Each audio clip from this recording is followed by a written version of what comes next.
Welcome back, everyone. In our previous sessions, we talked about the molecular race and the tool belt you need to win it. But today we move into the most critical part of any high-stakes operation, the audit.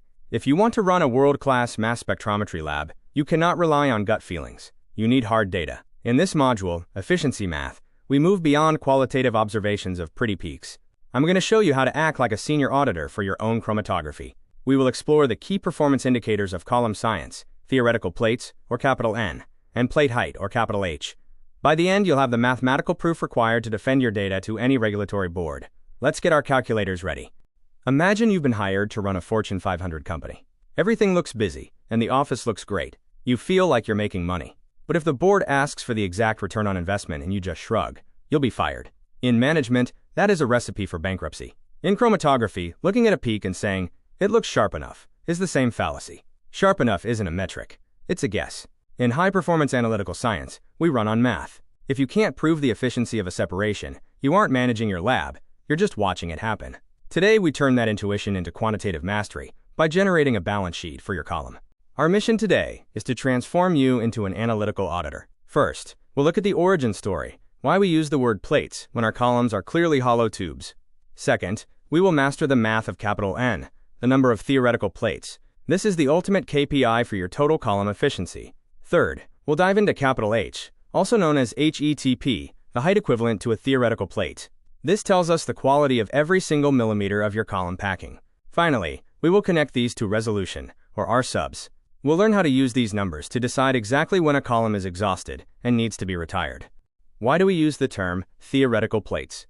The concept actually comes from fractional distillation towers, which have physical metal plates stacked inside. Each plate represents a stage where vapor and liquid reach equilibrium. Your modern UHPLC column has no physical plates. It's a tube packed with silica beads. However, we can treat the column as if it were divided into imaginary segments. We call each segment a theoretical plate. It describes a distinct equilibrium zone between the mobile and stationary phases. In consultant terms, more plates mean more opportunities for the right separation decision to be made. The more zones you fit into a column, the more refined your separation will be. Think of this as your efficiency dashboard, with three main dials. First is capital N, the number of theoretical plates. This is your total capacity for separation.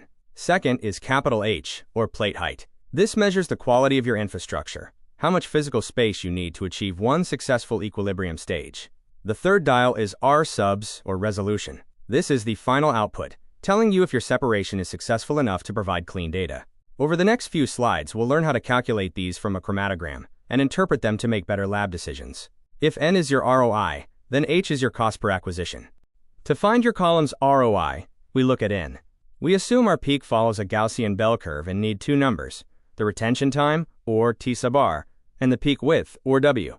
The basic formula is N equals 16 times the quantity T sub R divided by W, all squared. In the lab, measuring width at the baseline is messy, so we often use the width at half height, or W sub 1/2. That formula is N equals 5.54 times the quantity T sub R divided by W sub 1/2, all squared. The business logic is simple. To maximize N, you want a high retention time and a tiny peak width. A narrow peak means high precision and a high N value. Capital N is a great number, but it depends on column length. To compare different columns apples to apples, we use capital H, or HETP. The relationship is H equals L divided by N, where L is the column length. In management terms, H is your cost per acquisition. It tells you exactly how much physical space you need for one theoretical plate. If your H is small, your packing material is high quality, and molecules are interacting rapidly. If H is large, you are wasting column space. Your goal is to maximize N by minimizing H. When H starts to rise over time, it's a red flag that your column's internal structure is degrading. At the end of the day, the board only cares about one thing. Did you separate the peaks? This is resolution, or R subs. The formula is R sub S equals 2 times the difference in retention times, divided by the sum of the peak widths. If R subs is greater than 1.5, you have baseline resolution, and you've won the day. But you have a silent enemy, band broadening. As compounds travel, they naturally diffuse. This is the overhead cost of time. If band broadening gets out of control, peaks overlap, and your R subs drops into the red. High-efficiency columns, with smaller particles, are designed to fight this cost by keeping bands narrow. Let's perform a real-world efficiency audit. Imagine you've run 500 injections. The peaks still look okay, but a pro checks the math. On injection 1, you had 20,000 plates. On injection 500, you are down to 12,000. Even if the retention times are the same, that 40% drop in N tells you the equilibrium zones are failing. The packing material is likely clumping, or the phase is stripping. A pro doesn't wait for the peaks to merge and destroy a sample set. You use capital N to decide exactly when a column is exhausted. This is how you defend your results to a regulator with validated data. As an auditor, you need to know which levers to pull to fix a failing balance sheet. According to plate theory, particle size has a very strong influence. Smaller particles mean smaller H and higher N. Column length is also critical. Doubling the length generally doubles your N, though it takes more time. Interestingly, temperature has a strong influence because it affects diffusion speed. Notice that flow rate has a weak to medium influence on N, but it is the most common dial people turn.